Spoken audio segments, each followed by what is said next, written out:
Há 502 anos atrás, Martinho Lutero, um monge alemão, publicou na porta do castelo de Wittenberg 95 teses criticando e pondo em debate várias práticas da Igreja Católica.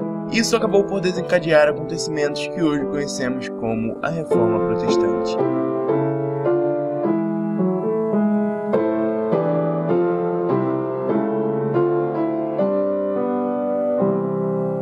Voltemos ao século XVI. A Europa tinha acabado de sair da Idade Média, estavam surgindo novos ideais, novas políticas. O absolutismo estava ganhando força, o que fez com que os reis entrassem em conflito direto com a Igreja Católica, que até então detinha o poder. Os nobres e camponeses também não estavam muito felizes com a Igreja, já que ela possuía a maior parte das terras e ainda cobrava impostos muito altos. Para completar, a burguesia, que tinha surgido com o fim da Idade Média, também não ia muito com a cara da Igreja, porque ela condenava a usura, o acúmulo de lucro. Beleza, mas o que os teólogos achavam da Igreja?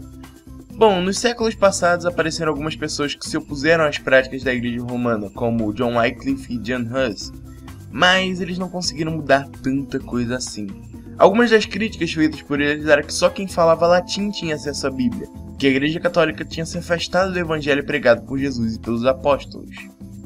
Para eles, os principais problemas da Igreja Católica na época eram a crença no purgatório, a adoração a santos, várias superstições como a venda de relíquias ou peregrinações a lugares considerados santos, e a corrupção interna da Igreja, com vários papas bem controversos. Mas, dentre todos os problemas, talvez o maior daquele tempo era a venda de indulgências. Basicamente, pagar pelo perdão dos pecados. Deixa eu explicar isso direito. O imperador do Sacro Império Romano Germânico era eleito por 7 pessoas, 4 príncipes e 3 arcebispos. Acontece que, na época, quando estava perto de escolherem o novo imperador, um cargo de arcebispo estava vago. Então, uma das famílias que já tinham um voto resolveu pegar esse cargo vago para ter direito a 2 votos. Alberto de Brandemburgo ocupou esse cargo de arcebispo, só que ele era muito novo para exercer a função, então a família teve que comprar a autorização. Na verdade foi um suborno, né? Mas eles tiveram que comprar a autorização para o cargo. É claro que eles ficaram muito endividados por causa disso. Aí o Papa, muito sagaz, deu permissão para Alberto vender indulgências para pagar a dívida e a metade do valor iria para a igreja construir a Basílica de São Pedro. E é partindo daqui que entramos na primeira etapa da reforma. Martinho Lutero era um monge e professor de teologia da Universidade de Wittenberg. Lutero tinha algumas discordâncias com a Igreja Católica, mas nada muito grande a princípio. Alberto então nomeou Johann Tetzel para vender as indulgências na Alemanha. Tetzel, na verdade, era um pouco exagerado ao falar das indulgências, então, quando ele chegou em Wittenberg, Lutero resolveu fazer algo a respeito. No dia 31 de outubro, ele publicou na porta do castelo de Wittenberg 95 teses criticando a venda de indulgências e várias outras práticas da igreja. Mas, calma, não foi nada revolucionário. Era completamente comum pessoas pendurarem na porta do castelo assuntos para entrar em debate. Só que as teses de Lutero se espalharam, isso graças à imprensa que tinha sido inventada umas décadas antes. E elas se espalharam tanto que chegou nas mãos do arcebispo, que enviou para o Papa. No ano seguinte, Lutero foi convocado para ir a Roma responder à acusação de heresia, só que ele não foi. O processo continuou rolando até que ele foi excomungado pelo Papa. Antes de continuar, é importante deixar claro que Lutero não queria separar a Igreja Católica. Muito pelo contrário, ele queria que a Igreja revesse seus princípios morais e ficasse mais próxima às doutrinas de Jesus e dos apóstolos. O racha que houve na Igreja foi consequência das ações da própria Igreja Romana. Nesse ano também rolou a Dieta de Worms, quando Lutero foi convocado para ir no parlamento e negar tudo o que ele tinha dito, e ele não fez isso. E a partir de lá foi promulgado o Edito de Worms, que considerava as ideias de Lutero como heréticas e criminosas. Então ele foi obrigado a fugir e se refugiar no castelo de Wartburg. E lá no castelo, com a proteção do príncipe, Lutero escreveu a tradução do Novo Testamento para o alemão. Alguns poucos seguidores meio radicais de Lutero começaram nessa época umas rebeliões armadas contra os nobres e o próprio Estado, mas o próprio Lutero era contra as rebeliões. Na Dieta de Speyer, em 1526, a Alemanha concedeu certa liberdade religiosa aos seguidores de Lutero, tanto que alguns príncipes até incentivaram o protestantismo em seus territórios.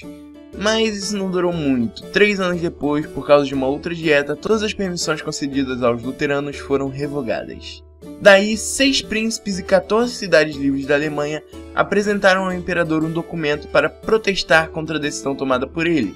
A partir disso, essa galera ficou conhecida como protestantes. Por causa da confusão, o imperador convocou mais uma dieta, agora em Augsburg, onde foi apresentada pelos luteranos a Confissão de Augsburg, uma confissão de fé. A Igreja Católica respondeu com um documento refutando a confissão. Como tréplica, os luteranos iriam apresentar a Apologia da Confissão de Augsburg, mas o imperador rejeitou. Do mesmo jeito, eles publicaram 2 documentos que se tornaram a Confissão Oficial de Fé das Igrejas Luteranas, e elas passaram a atuar mais nos territórios dos príncipes convertidos ao luteranismo. Nessa confissão foram sistematizadas as ideias de Lutero da Bíblia, como a justificação pela fé, que diz que o homem não é salvo por seus méritos próprios ou obras, nem indulgências, mas a salvação vem única e exclusivamente de Deus. O matrimônio do sacerdote, que colocava fim ao celibato obrigatório, agora os pastores, reverendos, padres e afins luteranos poderiam casar se quisessem. Inclusive o próprio Lutero casou. O fim do culto aos santos. Lutero acreditava que não se deveriam prestar qualquer adoração ou fazer orações a santos, somente a Cristo. E 2 ordenanças deixadas por Jesus, o batismo e a ceia. A confissão é muito grande, então é só um básico aqui. E a igreja luterana não ficou apenas na Alemanha. Vários outros países também adotaram as reformas de Lutero, como Dinamarca, Suécia, Finlândia, Noruega e outros aí. Martinho Lutero não foi o único reformador, mas um dos principais foi João Calvino. Ele atuou bastante na Suíça, em Genebra. A cidade se transformou em uma espécie de centro do protestantismo na Europa, e de lá saíram muitos líderes e pós-reformadores. As maiores atuações de Calvino, no entanto, foram no campo de teologia, com seu sistema teológico, o calvinismo, junto com toda a sua teoria da predestinação. Mas relaxa, eu não vou explicar o sistema calvinista porque ele é muito extenso e eu posso acabar fazendo alguma caricatura sobre o assunto, que não é minha intenção. Aliás, isso é um vídeo de história e não de teologia. Talvez a parte mais bugada da reforma tenha acontecido lá, na Inglaterra.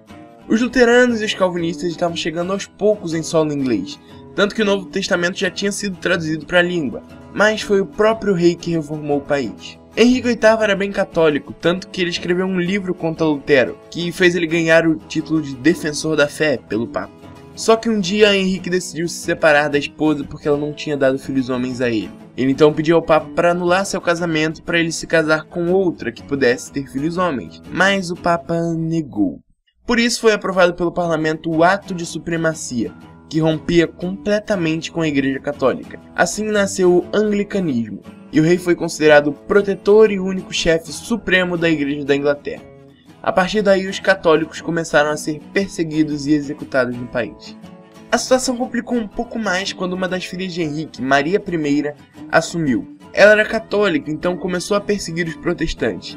E como você deve imaginar, a perseguição aos protestantes só acabou quando Isabel I assumiu e consolidou a reforma na Inglaterra. A própria igreja anglicana é diferenciada.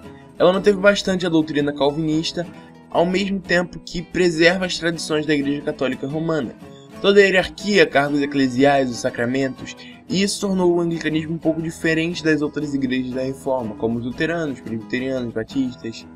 E o que a Igreja Católica fez com isso tudo? Ficou assistindo e comendo pipoca? Como resposta, a Igreja Romana convocou o Concílio de Trento, que iniciou a chamada Contra-Reforma, que tinha por objetivo conter a reforma. No concílio, dentre as muitas coisas que foram resolvidas, eles reafirmaram as tradições, os sacramentos, a justificação pelas boas obras, o uso da Bíblia apenas em latim, construíram vários seminários para os padres e proibiram a venda de indulgências, que foi o grande mote da reforma. Outra coisa que foi muito importante para manter a igreja de pé foi a oficialização da Companhia de Jesus, os jesuítas, que tiveram um papel muito importante na conversão das colônias dos países católicos, inclusive o Brasil. O concílio também restaurou a Inquisição, que permitia matar quem os católicos consideravam hereges. Mas talvez valha um vídeo só para isso. Para finalizar, aqui vai uma breve sistematização das doutrinas protestantes, as doutrinas que unem todas as denominações derivadas da Reforma, chamados 5 solas. Sola Scriptura, somente a Bíblia, a revelação de Deus, é a regra de fé e prática da Igreja. Sola Gratia, a salvação é somente pela graça e vem de Deus. Sola Fide, a justificação é pela fé e pela fé somente, não por meio de boas obras. Solus Christus, Jesus Cristo é o único mediador entre Deus e os homens e não existe salvação fora dele. Por fim, toda a glória de tudo que há no universo é devida única e exclusivamente a Deus. Soli Deo Glória. Espero de coração que vocês tenham gostado desse vídeo. Se gostaram, já sabem, deixa o like, compartilhe o vídeo com seus amigos. Deixa aí um comentário, uma crítica, uma sugestão. E muito obrigado se você assistiu até aqui. É nóis. Tchau.